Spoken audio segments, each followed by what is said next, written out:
Kagame. My name is Kara Reichard. I am an undergraduate political science major here at Stanford. My question is, can you tell us a little bit about what Rwanda is doing and perhaps what it can do better in terms of regional cooperation and specifically human rights promotion, and particularly in the Democratic Republic of Congo, where millions of people have been killed in the past 20 years, at least in part due to Rwandan involvement? Thank you. Well, if we really want to understand the region or issues between Rwanda and the DRC and their history and the roots, I think I would encourage you as a political science student to visit Belgium and ask the Belgians. They probably, because the problems in the Congo started before I was born. The first Secretary General of the UN died in the Congo. That is probably when I was 3, 4, 5 years old. So if you really want to make a good study of political science and the history that give rise to many things that happen, you need to start from there. And to fulfill the human rights obligations, I want to take you again through what we do in our own country, all these things we are talking about. When we are empowering women, when we are investing in education of our people and covering every person and making sure they have access and can go to school. If we give them healthcare, universal healthcare that covers close to 90% of our population. If we are investing in broadband and other communications infrastructure that we avail to our people so that they can access information and can communicate. If we have decentralized our politics to the point that the sectors, the districts, and everybody can access information, can give their views, that does not add up. So I encourage you to do your maths, as you say here, and make sure that you will see that these things we are talking about add up to actually making sure that we encourage and realize respect for people's human rights. And we can't be doing it at home and then not want to do it elsewhere unless something is missing. So as we do what we do at home, we share it with the rest of the region, and that's how it happens in the East African community if you ask across the board. So, but the history of Congo and all the other issues, they have a long history. We can go the whole day talking about that, but I don't think we have the time. Thank you. When you saw Felix Tshisekedi, you agreed to find a way out of those tensions, right? That's what we agreed. Okay, because just a couple of days ago, he gave an interview to the Financial Times, and he was asked about the potential war between DRC and Rwanda, and he said, we cannot rule it out if Rwanda's provocative actions continue. So clearly this is a veiled threat. Well, I don't feel comfortable so loosely talking about war. Did he tell you that when you saw him in Rwanda? He didn't tell me. You said he told the Financial Times. No, but maybe he repeated this to you. He didn't. But I saw it in the Financial Times. But I'm just saying, for me, I don't so easily and carelessly anticipate war or even look forward to it. So let's put that aside. And the reason we're in Angola is to make sure that any misunderstanding, any conflict, any tension is resolved amicably, not through war fighting. But he has repeatedly denounced Rwanda's aggression against his country. The US Embassy in Kinshasa said a couple of days ago that it was extremely worried, I quote them, by the signaled presence of Rwandan troops in DRC. The US is a key ally to Rwanda. When they say that you are in DRC, what is your response? Well, my response is that I'm always surprised that in the conflict, say in Congo, people are quick to accuse Rwanda. Even the Americans? Yes, I mean everybody. We are talking about those who make accusations. But those are groundless accusations, Mr. Can you President? let me finish explaining my point? Because Rwanda is accused by the US or by anybody, but they are silent, deliberately, I guess, on issues of FDLR that have been there for the last 25 years.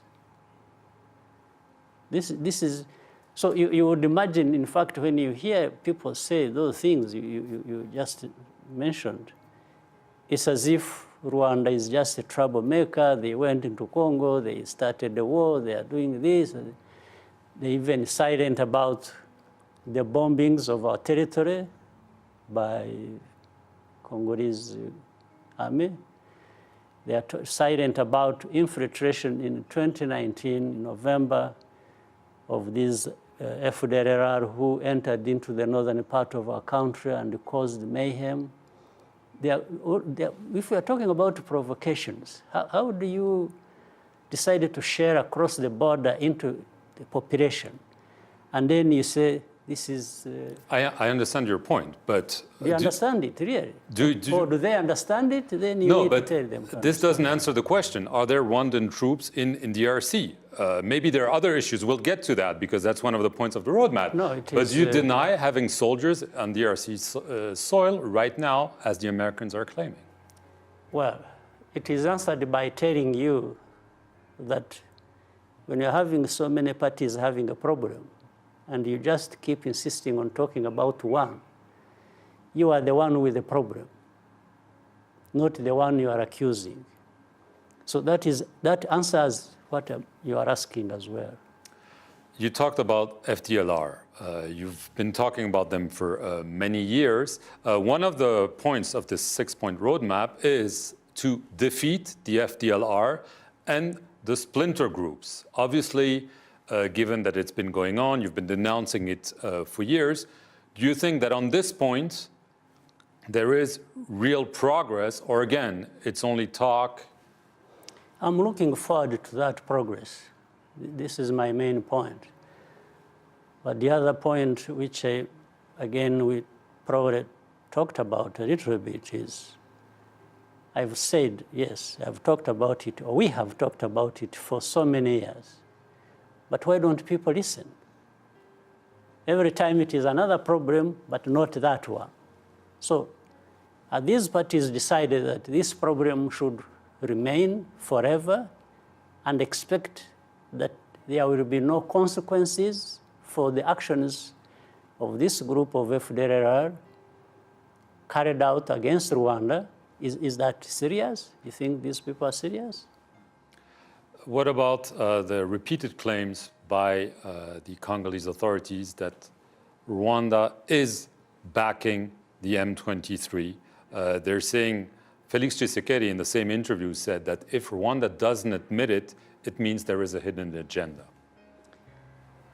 Well, it's a long story.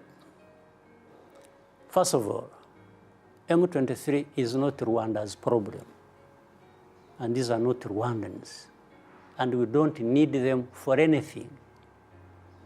Second, the history of these M23 people is well known, has been discussed with President Tshisekedi himself and the government of Congo and so on. In fact, in 2013, during that crisis, when we had M23 in the fighting with the UN forces, flee to Uganda, then to Rwanda, these people if you had wanted, they should have taken you there. You could have talked to some of them. We cantoned them. We disarmed them. We gave these arms back to Congo. And following that, Congo, both governments, the previous under President Kabila, then the new one under President Tshisekedi, committed to resolving this problem and repatriating these people. They sent delegations here, official delegations, several times, I think like 20 times. They would come and talk to these people. They would promise them they're going to resolve their problems. They would go back and nothing follows. So these people are still here. Now, the ones who are fighting now have been in Congo for time well before they started fighting. There had been accusations, which were verified by the verification team, which resides in Goma, about where they were, first of all, and they were in Congo. And these are not people who came from Rwanda. And how Congo makes that problem of M23 a Rwandan problem is something I can't understand. Well, because they're saying that you're backing them financially, militarily, that they have much more powerful weaponry. Even the UN says that. That's what they are saying. That's what they are saying. But is it lies? I mean, do you deny it? Absolutely. But what I don't want us to dwell on and waste a lot of time is in this complex problem, which I have told you involves many parties, to single out just one and attach it to Rwanda and make it the issue. How about other issues? How about FDLR we're talking about? How about sharing our territory from DRC by government forces working together with FDLR? How about MONUSCO that has been supporting FDLR and FARDC, knowing that they are working together? Why are you not talking about that? I'm asking you questions, accusations that have been leveled against you and Rwanda. What else about that? That's the problem. But I'm saying, even just simple logic, if people try to reason, this problem was there 2013 or 2012. Now it is back 10 years after. What do you think went wrong? I would ask anyone to tell me why this problem, which is actually, in my view, a problem that can be addressed very easily. Why does it go on for 10 years and it comes back? In fact, some part of it has been there for the last 25 years. And the international community, everybody, they've spent so much money talking about solving these problems based in the Congo.